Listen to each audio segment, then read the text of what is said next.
Welcome back to the Cozy Alchemist. Today we're going to do this book haul a little bit differently. I'm going to show you some books and chat with you a little bit about them, so stay tuned.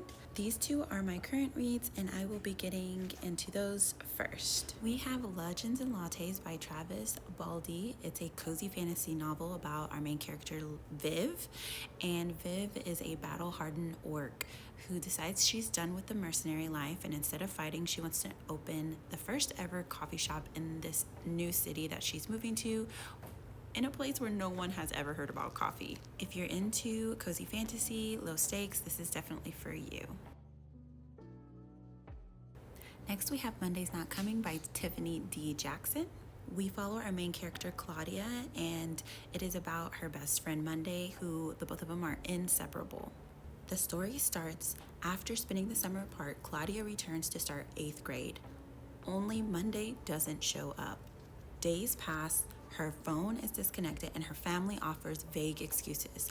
Only Claudia notices something is wrong.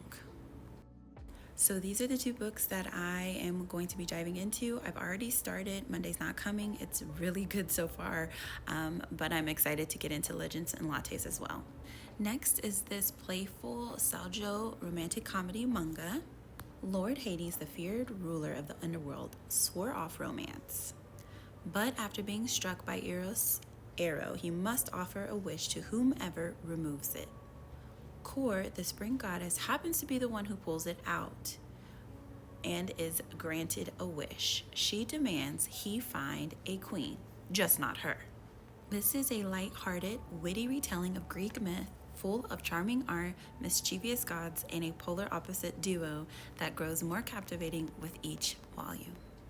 This next one is a letter written between January and March of 1897 by Wilde while imprisoned. It is an introspective letter addressed to his former lover, Lord Alfred Douglas.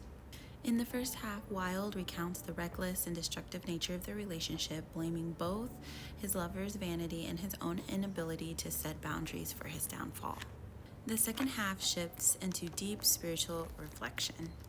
Wilde embraces suffering as transformative and explores how sorrow can refine character and art.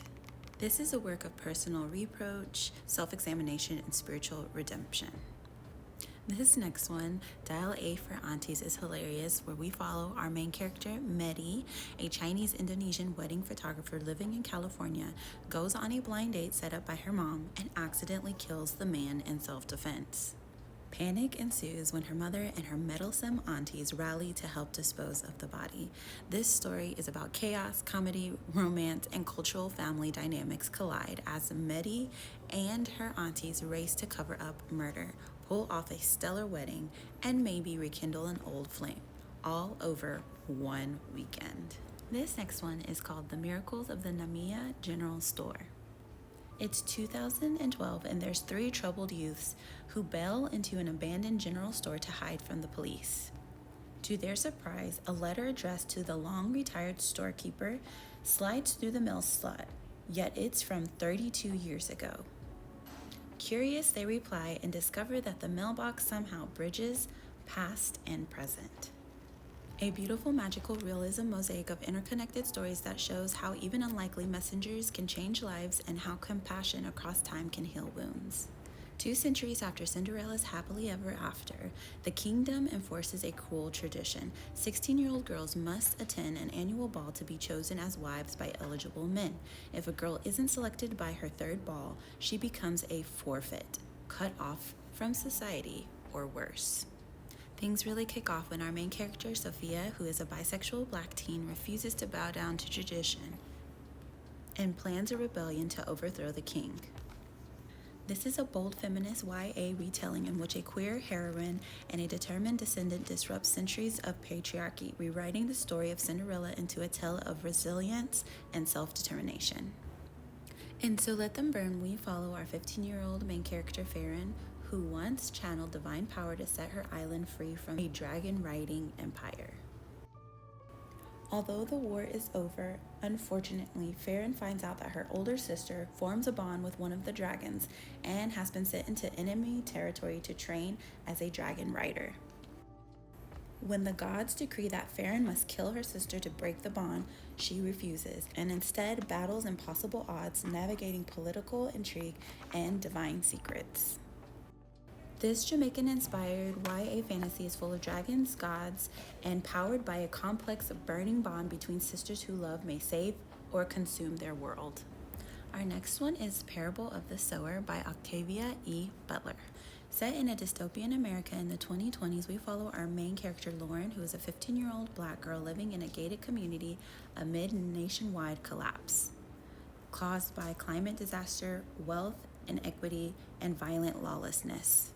Lauren has a secret. She has hyper-empathy, meaning she feels others' pain as her own when her community is destroyed. This gripping novel is about survival, belief, and building community in a collapsing world. I Had the Same Dream Again is about an elementary student that is tasked with defining happiness for a school project.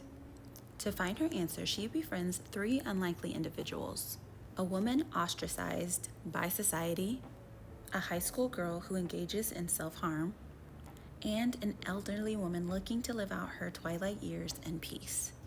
This coming-of-age story helps delves into the meaning of happiness through the eyes of a young girl, offering a heartfelt exploration of human emotions and relationships. Our next one, called Senlin Ascends, is about Thomas Senlin, a mild-mannered schoolmaster, embarks on his honeymoon to the legendary Tower of Babel with his wife. Upon arrival, they become separated in the chaotic marketplace. Believing she has entered the tower, Senlin follows her into the labyrinth structure. Each level, known as a ringdom, presents unique challenges and societies ranging from madhouses to ballrooms. This is a character-driven fantasy that blends adventure with exploring themes of identity, resilience, and the complexities of human nature. Our next one follows Sella, a kitchen witch who has returned to her hometown hoping to rebuild her reputation. She runs a cozy magical shop inherited from her mother, where she crafts motivational teas and potions, but the locals still distrust her after a past magical mishap. When murder rocks the town and Sella's best friend becomes a prime suspect, Sella realizes failure is no longer an option. This is a charming, cozy mystery with magical flair and endearing characters, blending richy world building with a light-hearted yet gripping whodunit. If you're a fan of gentle fantasy with a supernatural twist, this book is for you. I'm super excited to get into all of these books and to share with you guys my opinions on them. If you aren't currently following me on Fable, please make sure that you are so that you can keep up with me on the current things that I'm reading, my thoughts, and how many stars I'm giving them. And if you're interested in the books themselves, you can also click on the link in the description box to go to thebookshop.org, where I'll have all of these books listed just for you. With that being said, thank you so much for hanging out with me, and I'll see you in the next video. Bye!